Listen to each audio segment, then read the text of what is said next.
everybody. This is the Customer and the Service podcast in which we speak about customer service and talk about best practices and experiences that we've had of really great and not so great customer service. My name is John Lemazny, and I'm with Sean Petrowski. How are you doing, John? Hey, Sean. How are you? It's been a long time. It has been a long time. I miss you, man. I miss you too, but we are back. A long, well-deserved hiatus. Hopefully, we're both refreshed and ready to roll. Absolutely. I'm definitely in a more refreshed place than I was when we ended the podcast. Not because of the podcast, but just I needed a break. Yeah, you and me both, man. You and me both. Yeah. Any news you want to talk about? Anything going on that's interesting in your life? Just teaching again. Get back to the IT grind at another semester starting at Princeton, so things have been crazy. Paying attention to what's going on in technology. That's been a crazy, 2 months in terms of tech news. I'm sure we'll be touching on all of those issues over the next couple of weeks.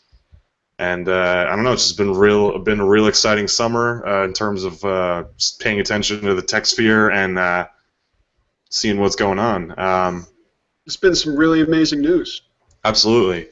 Also had some good and bad customer and the service experiences.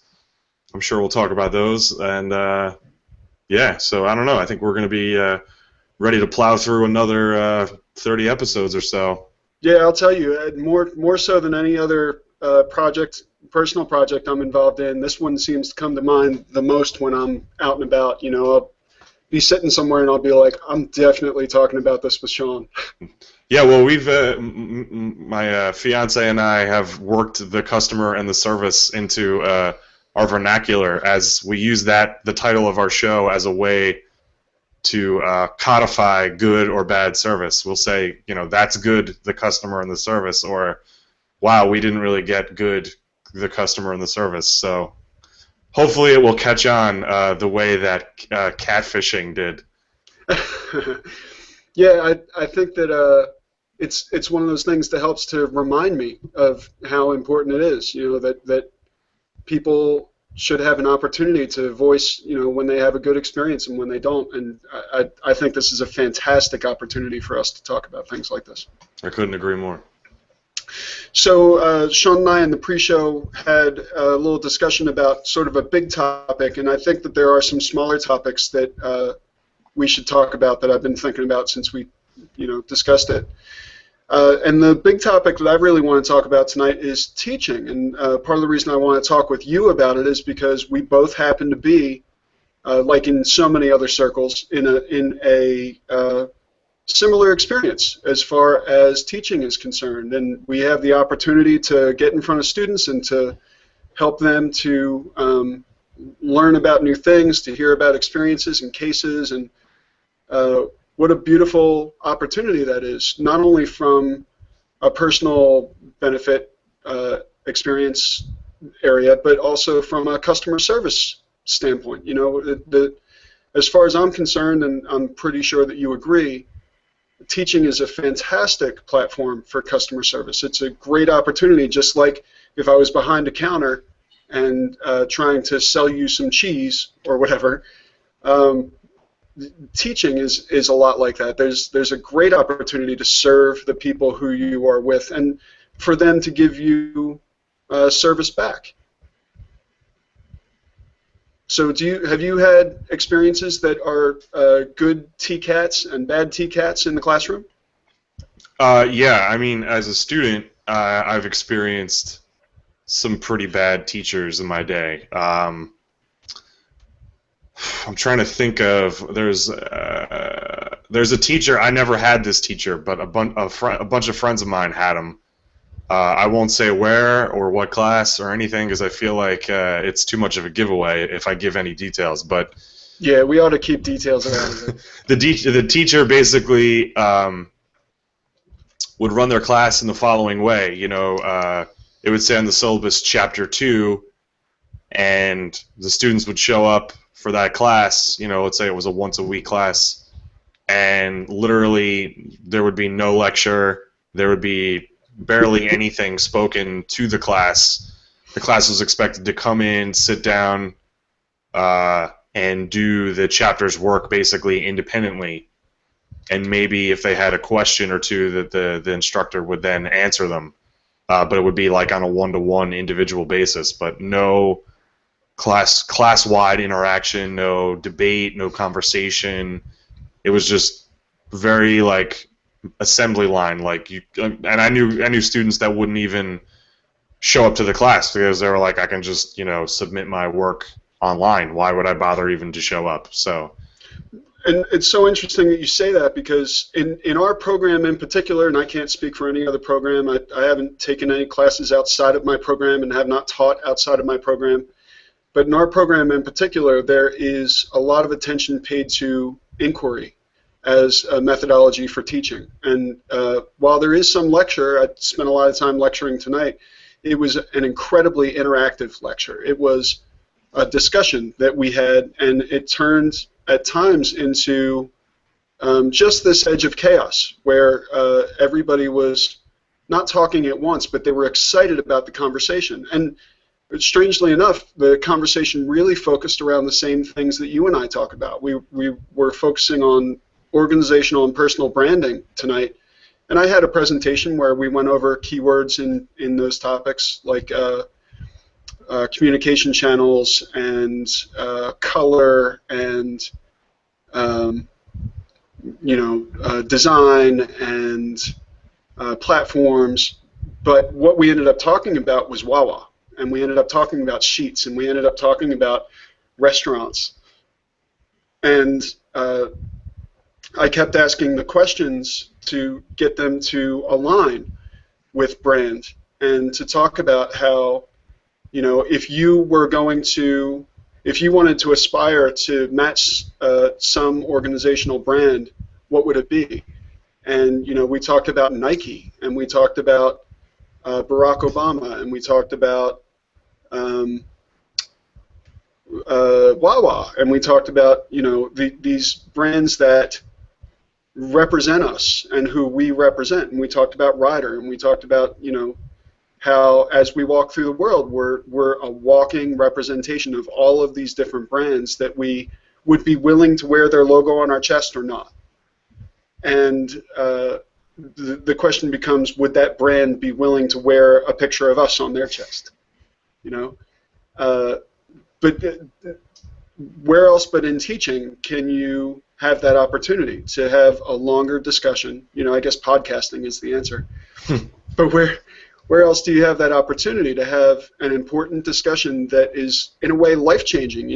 After you have that discussion, after you're aware of those concepts, as you walk through the world, you look at the world differently. And every discussion that I have changes me. It improves me, improves my sense of understanding about those topics. Teaching is such a beautiful opportunity for customer service. Yeah, I agree. And the other thing that kind of stands out is, for me, is when I start a class, or I have to. So often lately now, I feel like I've been given the duty of reviving old classes that my department hasn't taught in a while, and so I kind of like that role a lot, because it gives me an opportunity to see what was done before, or if it was a class that I had before, kind of correct, not necessarily mistakes of the past, but improve upon the foundation. And I like to, throw pretty much everything out and start from scratch regardless of the situation. And when I do that, I'm always kind of putting myself back in the shoes of being a student again. And one of the things that really is important to me is that whatever resources that we're going to use, whether it's a textbook, a website that requires a subscription, or the students have to buy case studies, from the Harvard Business School website, whatever the resources are that I ask the students to buy, I literally make sure that we cover every single page of that resource. because every time that I can tell you how many times in my student career where I would be required to buy a textbook, and it would not be necessary for me to open that textbook to get an A in that class, or we never used the textbook in the class at all. And then you go to sell that book back, and you're getting like a fifth, 1/5 of what you paid for it. And that's really discouraging for students, especially students that are paying for college themselves or have to take out student loans to pay for textbooks and the tuition. So, I mean, for me as an educator, I make sure that I also, we're using everything, and also that I find a cost-effective solution. So, a couple years ago, about 2 years ago, I had to write curriculum for our Intro to Game Design course, and I had to basically start from scratch as the previous curriculum was out of print and was no longer available. So when I was picking textbooks, there were many, many textbooks that I could have gone with that were typical academic textbooks.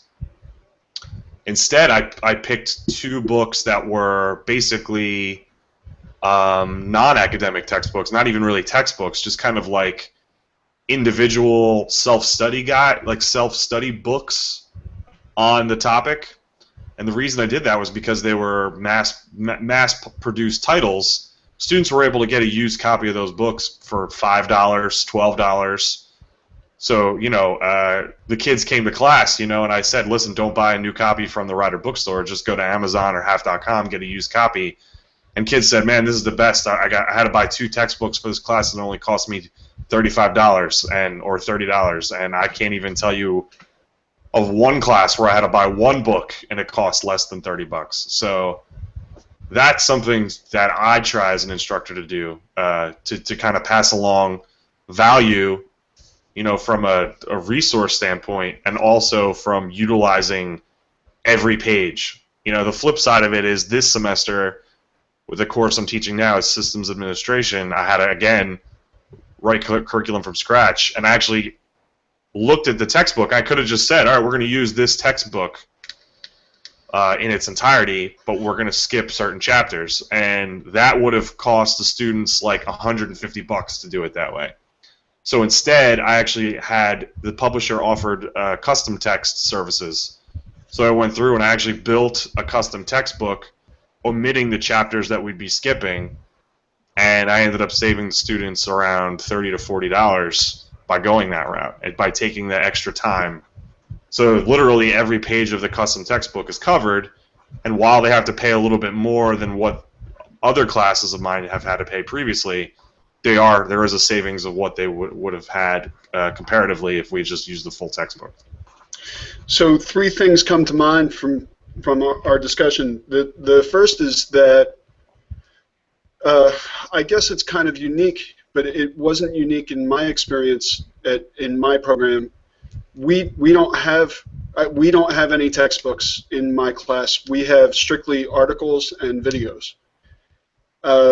And part of the reason for that is that cost effectiveness, and part of the reason for that is with the kind of periodicals that we use, it's possible to have much more up-to-date content that is more significant in the mind of the student as far as case studies or as far as, so for example, we were talking about branding tonight, and we kept talking about common current examples like the Miss America pageant and the sort of racist reaction on Twitter to the idea that this woman who was Indian American, beautiful girl, was somehow not American in the eyes of a portion of the population, and how devastating that is for America's brand, and also potentially devastating for Miss America as a brand. And one is a representation of the other, and so forth. And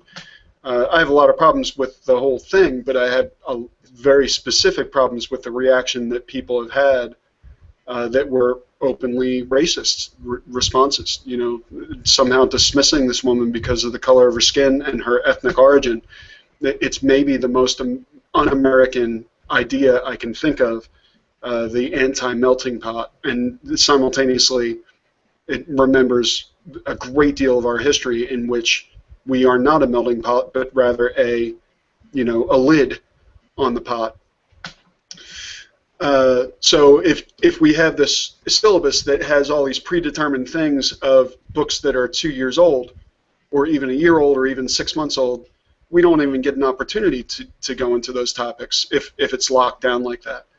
So we have a very open-ended, syllabus is going to change mentality. There are general topics that we're going to talk about that are long-term topics, like personal and organizational branding, and using WordPress as a publishing platform, and video editing, and those kinds of things.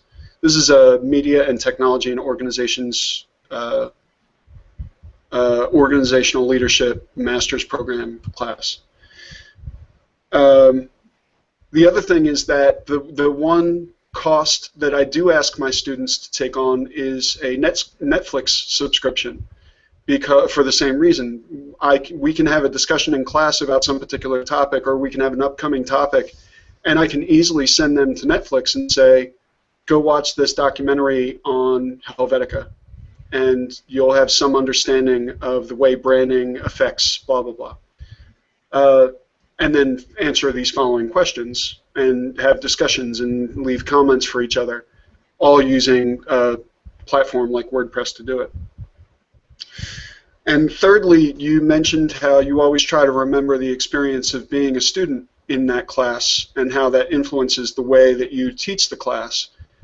And it made me think about how customer service would improve if the server, for example, would remember the state of the served.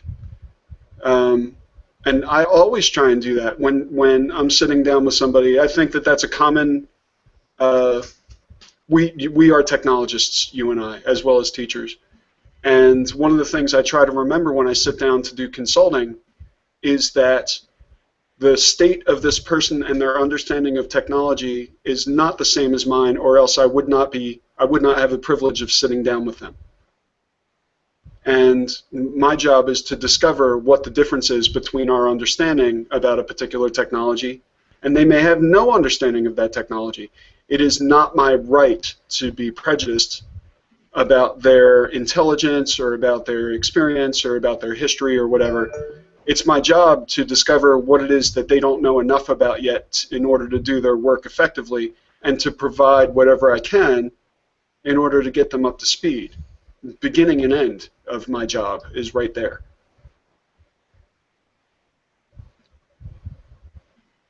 So, do you have any other subtopics about teaching? Any other notes you want to lay down? Yeah, I mean, I think your point about having an open-ended course. I've experienced that. I had a professor in my MBA program. Day one said, there was no textbook in the bookstore, and we all just showed up, and he handed us,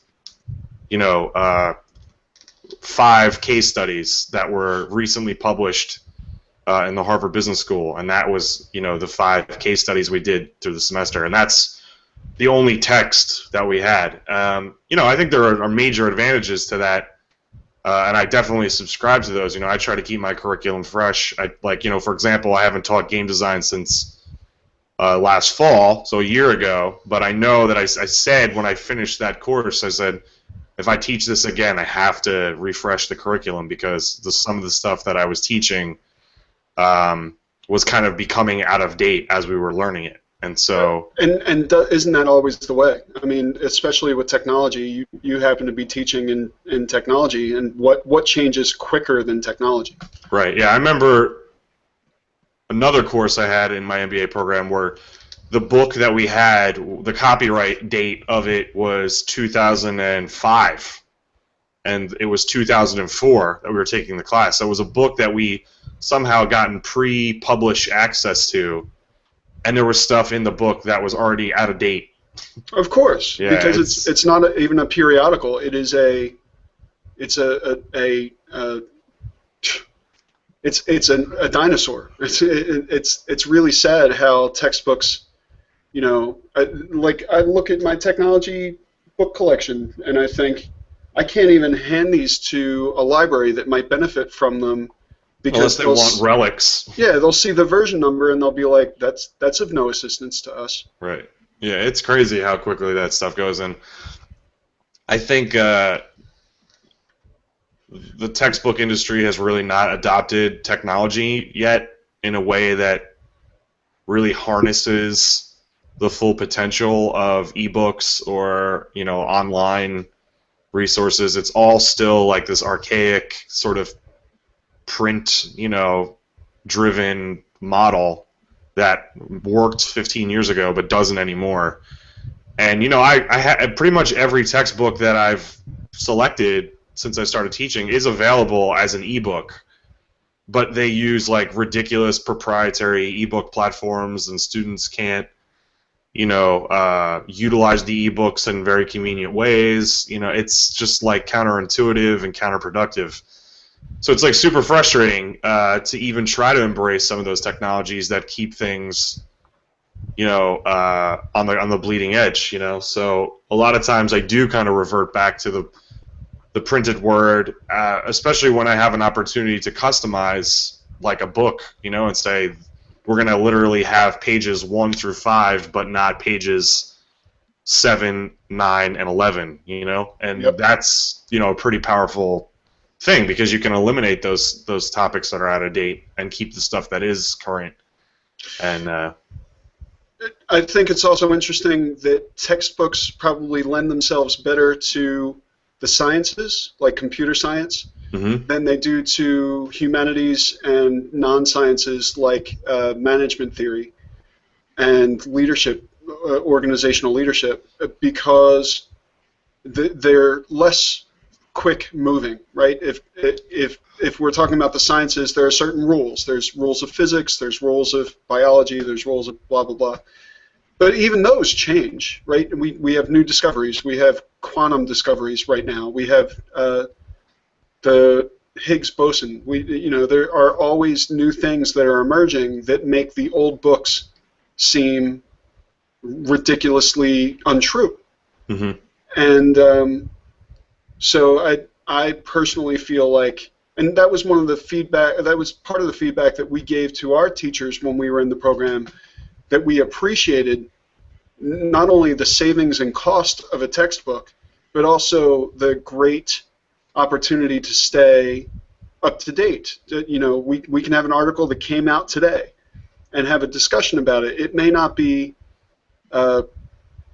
scholarly and proven or peer-reviewed in the same way that you would have a textbook be. You know, it's easier to say, well, this is mostly true because people have been saying the same thing for the last 25 years, and so we have some continuity.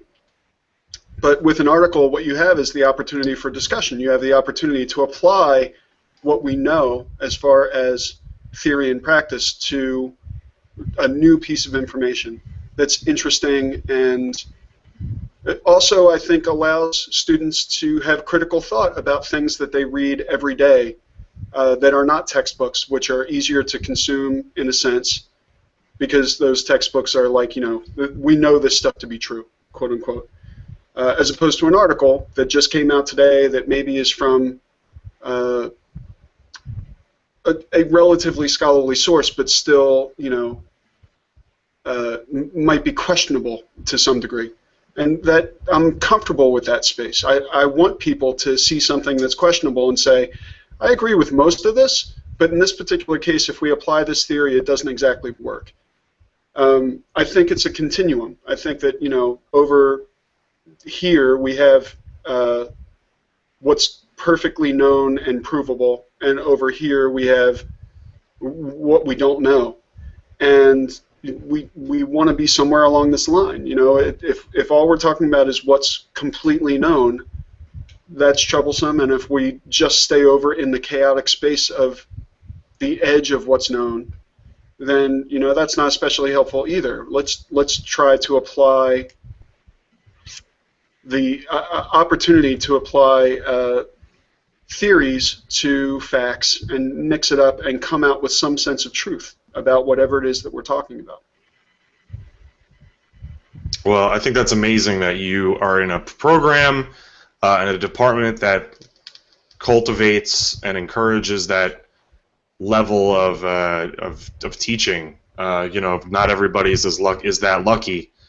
For me, like I said, I keep my subject matter on the bleeding edge as much as possible, but that's not always something that is possible for me. So, I was particularly fond of your gamification study. I mean, your focus.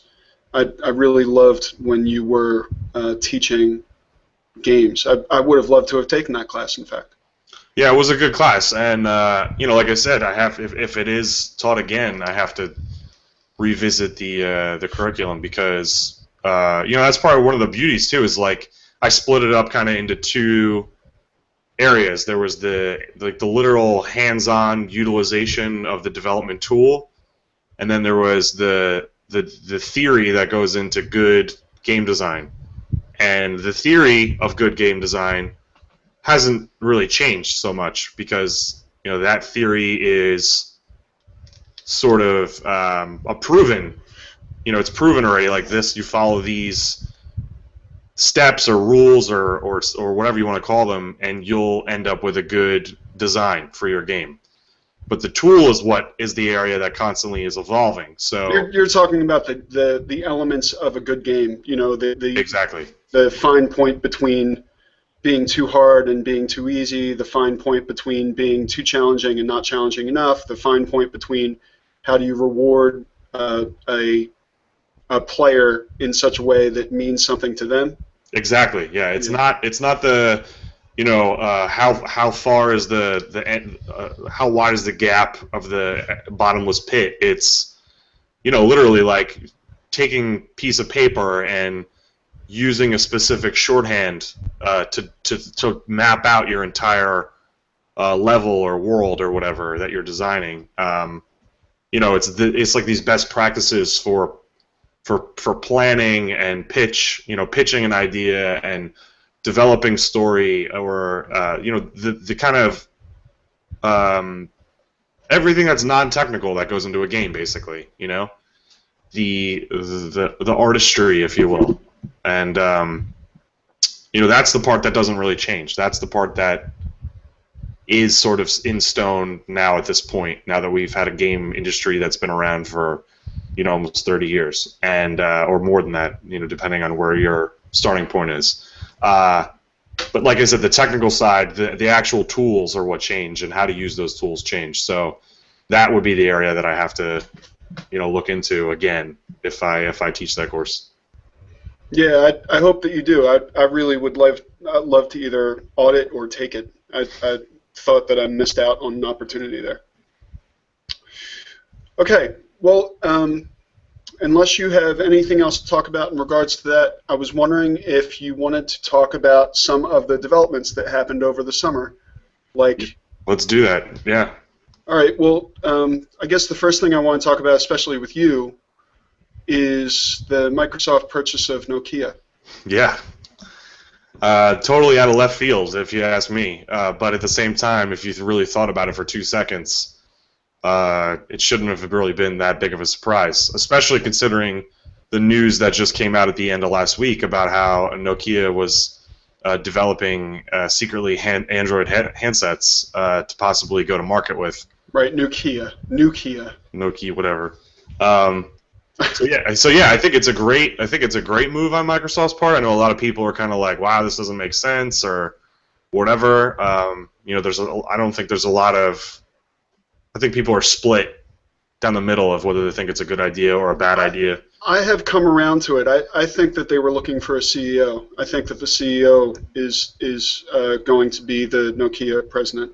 Yeah, Elop. That's a belief, and I'm sort of a believer in that. But at the same time, if you had asked me, that was my theory from the get-go. When I heard that was the announcement, I thought about it for about an hour, and I was like, oh, they're doing this because they want Elop.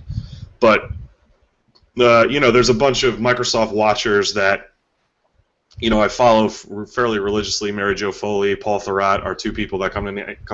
I have heard a lot of their discussion of this change. And the more I hear them talk about it, the two of them are kind of like they definitely think it makes sense that this was a move to get ELOP, but at the same time, they don't think that ELOP is the right choice. And I kind of agree. The more I think about it, I think that ELOP really isn't, and you know, that they really want someone more dynamic and younger and a little bit more innovative. Say what you want about ELOP, but I think he did a fairly great job with Nokia and attempting to turn them around from the doldrums that they were in. But did he really do anything amazing? Did he make Nokia insanely successful? No, I don't think he did. But it's a much different company than Microsoft for sure. And that too, absolutely, yeah. I think it was a patent grab. I think that it was talent, and I think that they have control over their hardware manufacturing for mobile, which is obviously the next step. It's a reaction to Motorola Mobile being purchased by Google in part, but also there's a lot of benefits to that. Absolutely, and I definitely do think it's in line with that move as well. So we'll see what happens. I'm excited to see. They're saying it's business as usual for the rest of 2013 and part of 2014 while they wait for regulatory approval on the purchase, both from the Finnish government and the United States government. So we'll still get Nokia products. The Nokia phablets on its way out. The Nokia Windows RT tablet is coming out. I'm excited to see both of those. So what do you think is the Android rumor about Nokia a possibility? No, I don't think it's definitely. I don't think it's happening. But what I think it definitely was true. The story that I read was people, I mean myself included, got kind of excited because Nokia makes great hardware.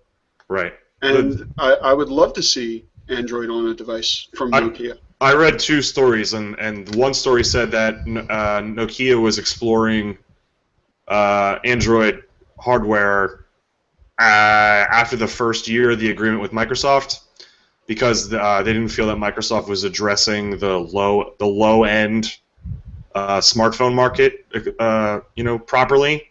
Yeah. And so this was their answer for this is how we're going to get the low end market.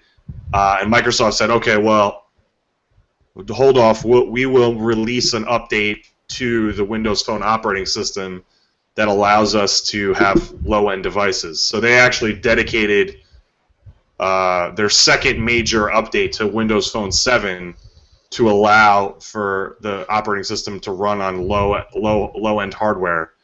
And once Microsoft committed to that, Nokia supposedly backed off on the Android development. But then I read another article this weekend that said that they were actually starting it up again because the agreement with Microsoft ended in 2014. So, I don't know. Are they both true? Is one true? I don't know. But either way, I think that there definitely was Android development going on at Nokia. It had to be because, it's not as though they're going to continue to develop Symbian. No, Symbian's dead. They killed it. It's done. It's not as though WebOS is going to emerge as a new player.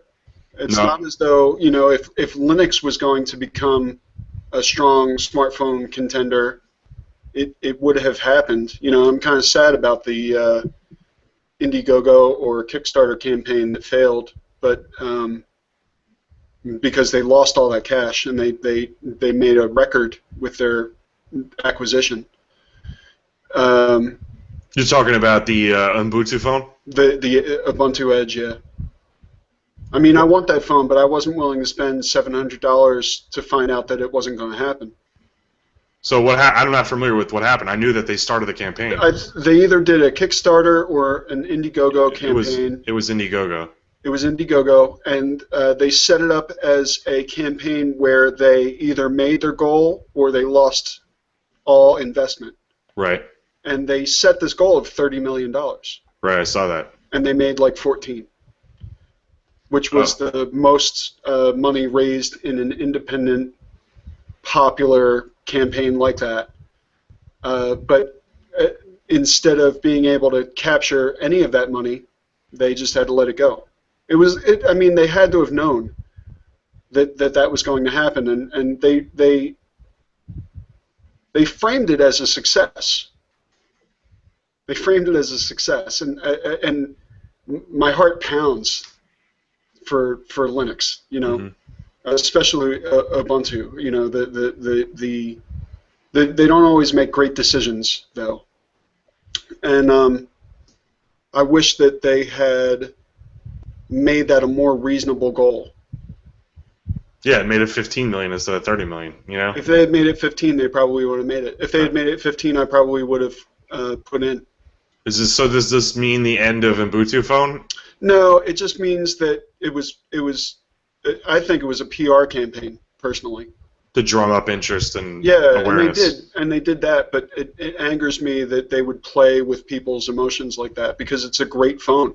What other phone right now can you take and plug into your monitor and keyboard and mouse? And you don't care about that. I care about that a great No, deal. no, I'm saying there's no other phone. Yeah, right. And So I do care about that actually. If I was able to have a phone, a Windows phone, that I could just plug into a dock, like there was that Android phone a couple years ago by Motorola that had a laptop dock. right. That was amazing. Yeah. I understand the execution of that product was not so great, but I thought the concept behind it was unbelievable. And if you want to go back in time, if you remember the Palm Folio, Yeah. that was, to me, that was years ahead of its time, but one of the most amazing ideas ever. A companion device for your smartphone that basically gave you, like with a laptop form factor. Well, I think that the opportunity there is rich. I think that if they are able to bring it to fruition, that they'll have a hit to some degree, but probably only on the same level as other well-known failures. Sadly, it's a beautiful phone, has great potential. It needs to be able to match to some degree the capabilities of Android in order to make sense. And right now it doesn't. I would miss Google Maps. I would, it's very possible that I can install Waze on it, but not right now. Well, it was a dual boot. I don't know if you realize that. It was dual boot, but if I'm going to do that, then I lose the benefits of what I really want is some sort of a hybrid where I'm able to install Android apps on my Ubuntu phone. But that's not really their intent. Their intent is for the Ubuntu side to be a desktop and for the Android side to be the phone with phone capabilities on the desktop side. Sounds like you really want a BlackBerry Playbook. I definitely do not want a BlackBerry Playbook, and you should never say that phrase again. But you feel me, right? I do absolutely understand that, and I would never run out and buy an Ubuntu phone, but would have loved to see it on the market. I'm a big proponent of new platforms, new ecosystems. I'm not one of these people that say there has to be 3 or 4 platforms. I love seeing people giving things a go. So this is the Nexus 4 that was just reduced in price because probably the Nexus 5 is going to show up soon. Yeah. And I'm not on contract with T-Mobile, so Right. it doesn't make sense for me to spend $600 on a phone, which I've done. I would spend $600 or $700 for an Ubuntu phone. I was not interested in spending $600 for an Android phone. That says something. I think so. Absolutely think so. I agree. And by the way, this is a beautiful phone. They have the image that can be run on certain models of Android phones, and I think I own one. I will probably image it with the Ubuntu Edge image. So I think the Nexus 7 tablet was one of those too, wasn't it?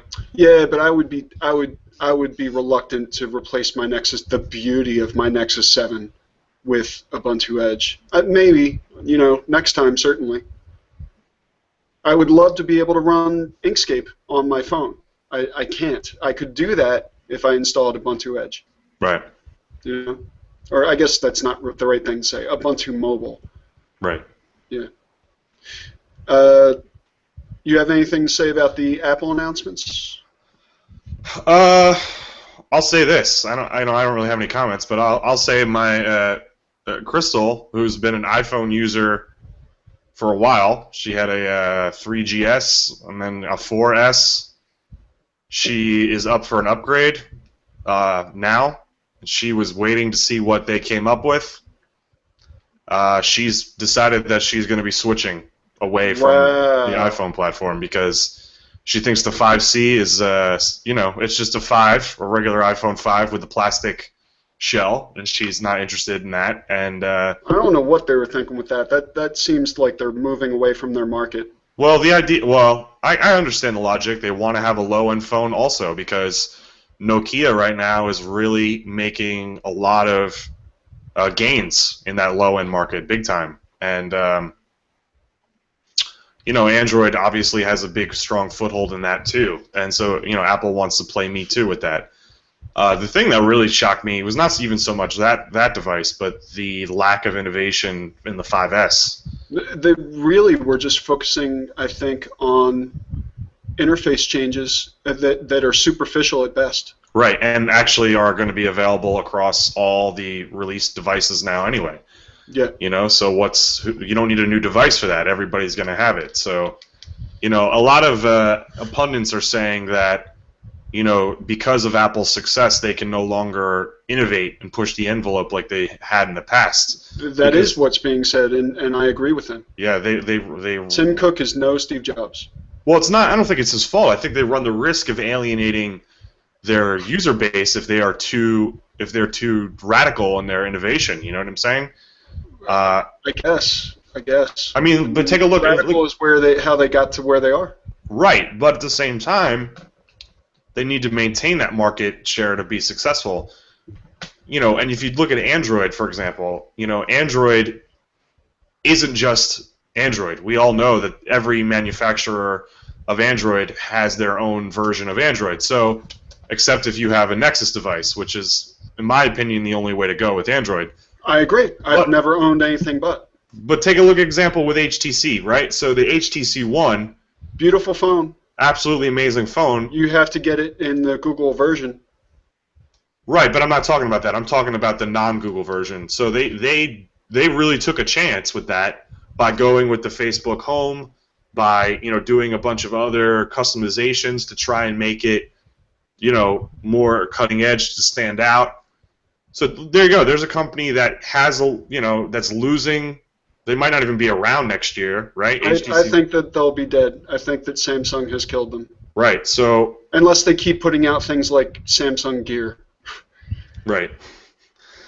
I mean, what a ridiculous. I'm saying that HTC has a position right now where they have a lot to lose. So therefore, they are in a position where they can innovate more to try and see if anybody will pay attention to them again.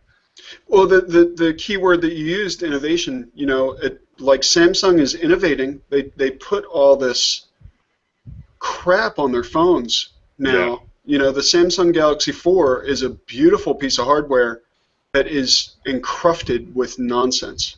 Yeah, like barometers. Well, I love the barometers because what you do with the software is what makes that useful. Right. But what I don't love is the fact that it pays attention to my eyes. What do I care? Yeah, I don't understand the Galaxy line at all. I get it. I just don't appreciate it. Yeah, I was just talking to somebody recently who was coming to me and saying, "Listen, I'm another iPhone user. I'm not happy with what Apple's announced. I think I want to go with a Windows phone or an Android phone. I'm leaning towards Android. What devices should I look at?" And I said, you should look at 3 devices: HTC One, Samsung Galaxy S4, and then the third device, which I said he really should pay attention to, was the current Nexus device available from the Google Play Store. I would tell them exactly the same thing, and I would say that the differences are about how much you're willing to spend and what affinity you have. If you really like the Google experience, then you can't go wrong with the Nexus 4 or 5 when the 5 comes. Mm-hmm. If you really like sort of bells and whistles, the Galaxy 4 is the way to go. And if you, I love when you, you know, the Nexus One is, I'm sorry, the HTC One is sort of like the ultimate in hardware, you know? He ended up going with the HTC One, I believe.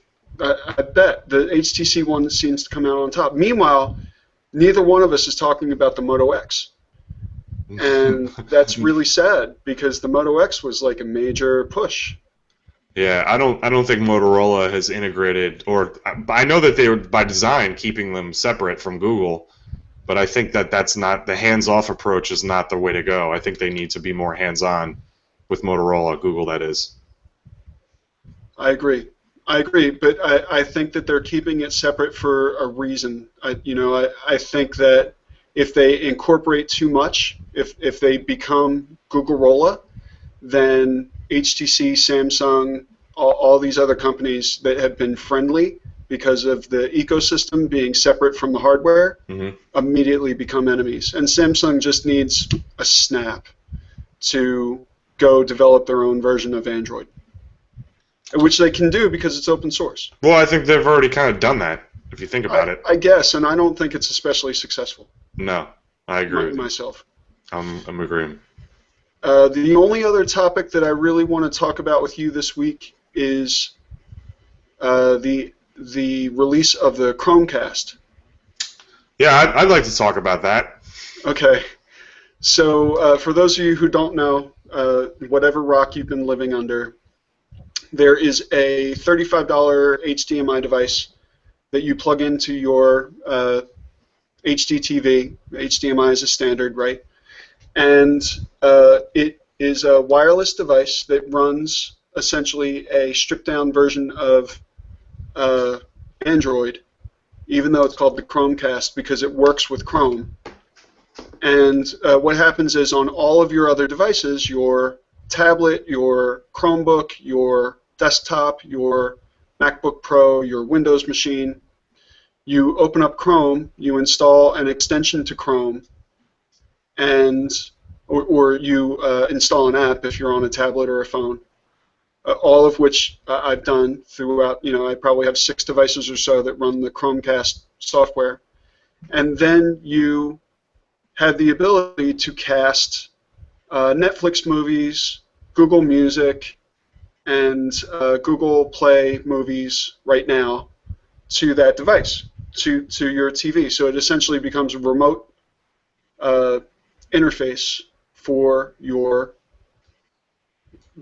media content. Now, the other great thing about it is that they released an API that allows developers to add this functionality for whatever app. And personally, my favorite podcatcher is called Pocket Casts. And what I love about it is that our podcast, I listen to it through Pocket Casts. And I listen to all the Twitch shows, and I listen to 5x5 Network, and I listen to a couple podcasts about Zen, and whatever your topic is, whatever radio stations you want to listen to, you create on this device with podcasts. And that's what I listen to in the car. That's what I listen to when I'm, passing time in my apartment. I plug it into various speakers. And I sent them some feedback recently where I said, I love your application. I use it all the time. I really wish that it had Chromecast capability. Within 30 seconds, I got an email back from support with a screenshot of them with their Chromecast application in place, which I thought was just a beautiful thing. And the fact that Google made it extensible so that anybody could develop for it in the same way that Roku did, but for a much lower price, means that there will be adoption. What I'm sad about is there has not been very much adoption yet. Pandora, for example, announced that they were going to have a Chromecast application. They don't have one yet. And by the way, I'm getting some text-based feedback that it was not kind of me to say that people were living under rocks. When I said the Chromecast was something that everybody should know about. At the risk of alienating one fan, I got 2 words for you. Or 3 words, whatever. Oh, there you go. There's another feedback coming through. There is. I'm being distracted. Anyway. It's fine. I think I've done a lot of research on Google Chromecast. Yeah. When it was initially announced, I thought it was sort of an amazing thing. Yep. But then the more I thought about it and the more I read about it, I really feel like it just was another... experiment? Not experiment, but another Google blunder, like Google TV. Something that seemed on paper to be really amazing, but then when it got into people's hands, people were like, the implementation of this could be way better. Oh, I disagree. Of course, I'm really biased. No, I know that, but I'm just saying, like, looking at, what needs to be done to hook it up physically to your TV, looking at the fact that, Wait a second. What does it take to hook it to your TV? Well, I'm just looking at a photo of it right now where, they advertise it as this dongle, right? It's a dongle. Plug into the back of your TV. Yeah. But the image that I'm looking at here, in this particular reviewer's article, he had to purchase a power adapter for it and then also a special HDMI dongle that worked with his TV that was sold by Google. So it looks like this Frankenstein sort of like cable with an AC adapter on one end and an HDMI. Dude, it's hooked up to my TV right now. I can't even see it. Well, maybe I should show this image to you. Well, you can show me that image if you like. I can show you an image too, and then I can show you an image of the Chromecast. But it's like it's not that big of a deal. You plug it into your TV. There it is. This is what I'm talking about. Yeah, it's got USB. It needs to be powered for sure. Okay. But I have a USB out on my TV that provides power, and I don't need to plug it in. And I plug in the Chromecast into one of my HDMI ports. I have several. One still has my Roku. If I want to use my Roku, I can. And one has my Chromecast. If I can just switch to that source. But the versatility that I have with all of my other devices, the ability, like I have invested in Google Play Music. I have invested in Netflix. And I have not invested really in Google Play Movies. But when other apps show up, and they really need to, like quick, when other apps show up, it will greatly extend far beyond my Roku the ability of me being able to control what's played on my television. And when Pocket Cast shows up on my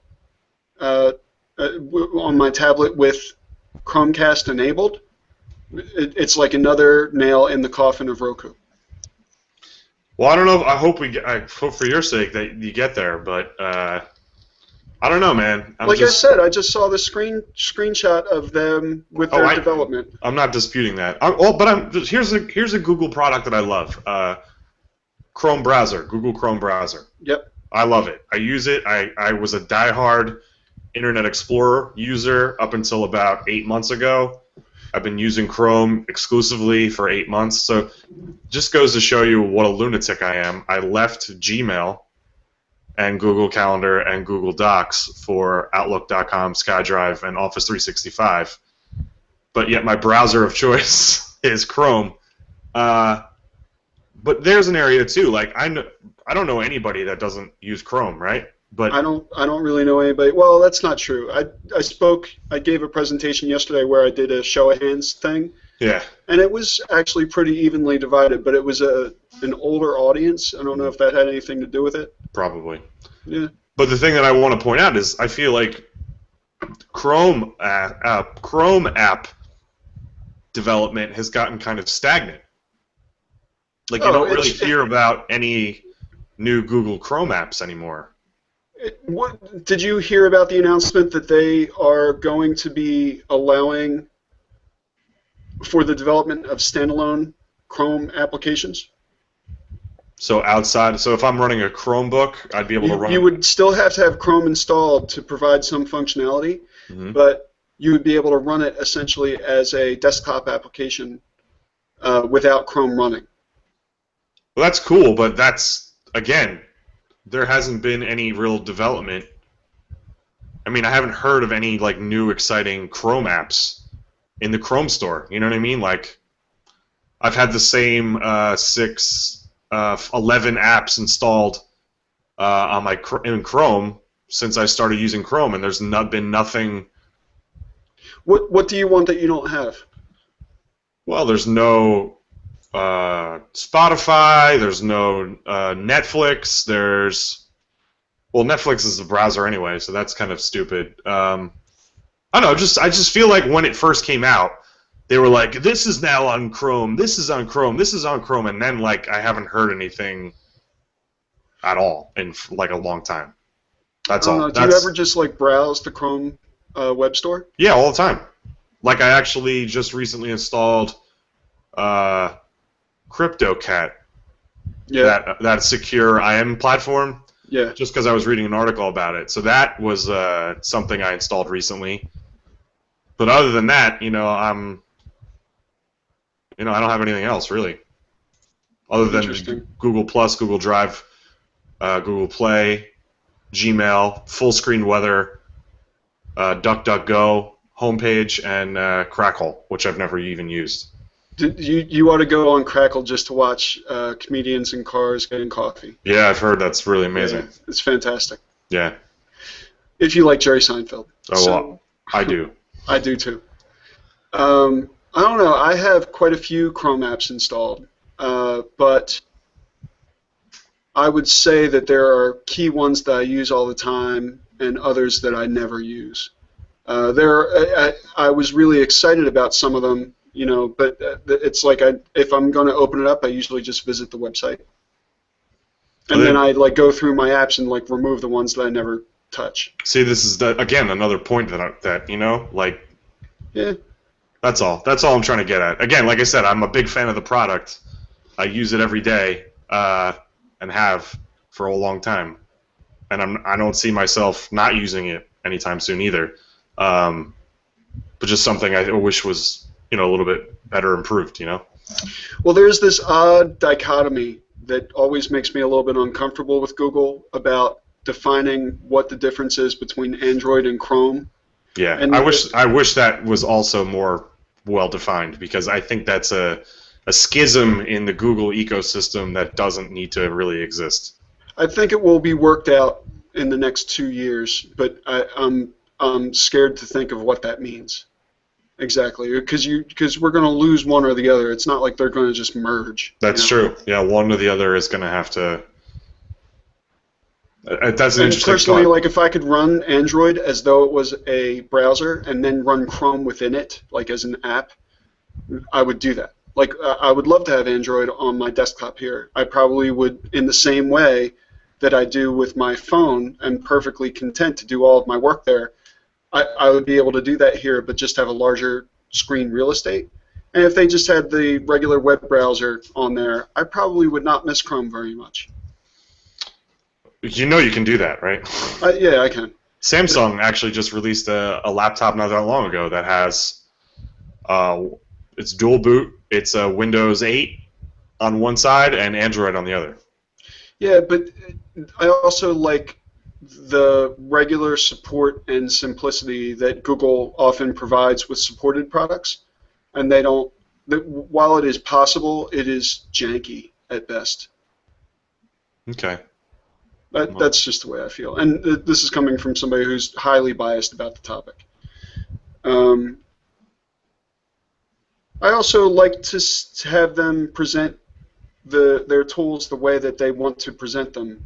I will try things as an experiment and have run Android on a Raspberry Pi, for example. Mm-hmm.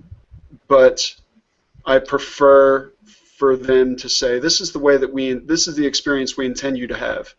I agree, and that's something that actually I feel was kind of detrimental to Google Android a couple years ago, where people were basically given a little bit too much free rein in their ways of shaping Android. Yeah, but let them have that and let me choose the vanilla version, right, which is what I do. Right, and that's what if I was, I just sold my HP touchpads last week actually, which I had been running Android on, so I no longer have any Android devices. But if I were to pick up another Android device, which is not really that out of the question, it would absolutely be a vanilla experience, something from the Nexus family for sure. Yeah, they're beautiful devices. I Absolutely. mean, they always do a good job with their Nexus line for sure. All right. Well, we've had, I think, a fantastic discussion as always. I just want to give a quick shout out if I can. Oh, please. So, as you know, I'm an avid gamer, video game person, and I kind of have a collection of different game systems, things like that. So, one system that has sort of eluded me over the years was the Game Boy Advance SP. No relation to me. There's some relation to you. And I have always wanted one, and I've been able to buy them, but for prices that I feel were a little inflated, because they're no longer produced. They're out of production, and you're buying them secondhand typically. And the device itself was actually made with a plastic that scratched very easily. So anytime you were able to find one, they would often be in condition that were really not that great. So I was in the Quaker Bridge Mall about earlier this month, and I was in that shady new video game store that's on the first floor. I'm sorry, Quaker Bridge what? Quaker Bridge Mall. Quaker what? The Quaker Bridge Mall. The new and improved Quaker Bridge Mall. New and improved Apple Store-fied. Yes. So I was in the downstairs shady video game store, whose name eludes me at the moment. It's like, takeyourchances.com. Exactly. Yeah. And they actually had a Game Boy Advance SP at a reasonable price in decent condition for what the price was. So I bought it. I got it home, I plugged it in, and when I turned it on, there was a white speck of dust underneath the screen that you would see right on like this, basically, over my face. Just imagine trying to play Mario Brothers with a giant white speck of dust in your way. Hey, I'm a Mario with a white speck of dust on my face. Exactly. So I actually did some research, and I found out that according to Nintendo's own support website, that the reason for that dust was because of a manufacturing defect when the Game Boy Advance SP was initially made. So this was somebody who had the dust from day one and never did anything about it. So the Game Boy Advance SP has been off the market since, I think, 2006 or 2005. So the chances of getting a repair or a replacement were slim to none. So on a whim, I just picked up the phone and I called Nintendo. And I said, listen, I have a Game Boy Advance SP. I just bought it. It's got the white speck of dust. I found the article on your website that says if you have the speck of dust to call you, so that's why I'm calling you. And I got a guy. He was American and spoke wonderful English, and I believe his name was Kevin. And he basically said, "Your device is..." Bad news for you, Sean. No, he was absolutely American. Okay. I'm not saying he was. All right. Yeah. And he told me that that the warranty on the device expired back in 2006, and that there was nothing that I could really do in terms of getting it fixed. But he told me that if I felt like sending the device in, that they would replace it for a nominal fee. That they actually had replacement devices in stock. And I was like, wow. So he told me what the nominal fee was. I felt like it was a fair price. He asked me what color Game Boy SP I had. I told him it was white. He said, well, we don't have any white ones anymore. The closest we have is crystal blue. So I said, sure, no problem. And then he said, we don't have the model that you have. We actually only have the newer model that has the better screen. So we'll be sending you, when you send us your Game Boy Advance SP in, we'll be sending you the newer, improved model instead. Right. I remember that you posted about this. Now I remember that you posted about this on Facebook. Yeah. So yesterday, I got a package in the mail, and there's my brand new Game Boy SP, Beautiful. courtesy of Nintendo. No longer on the market. It's been off the market for a good, I guess, 7 years at this point. But they're still supporting it, still replacing devices, and I thought it was just, again, it was a nominal fee that I had to pay to get the new device. And might I also add that the plastic is meticulous, brand new, mint quality. So just big kudos to Nintendo for supporting a product that, you know, is well beyond its shelf life. And just I thought it was really amazing that the company was able to do that. That's fantastic, and you know, it's amazing when a company sees the longevity of a device like that. You know, so that they consider it something that they're willing to support for that length of time. It's amazing. It is. So that's all I got. So glad that we're back in the groove. Yeah. I'm looking forward to next week. Me too. Thank you so much. No, thank you, sir. I will talk to you, sir. All right, see you then. Bye. Bye.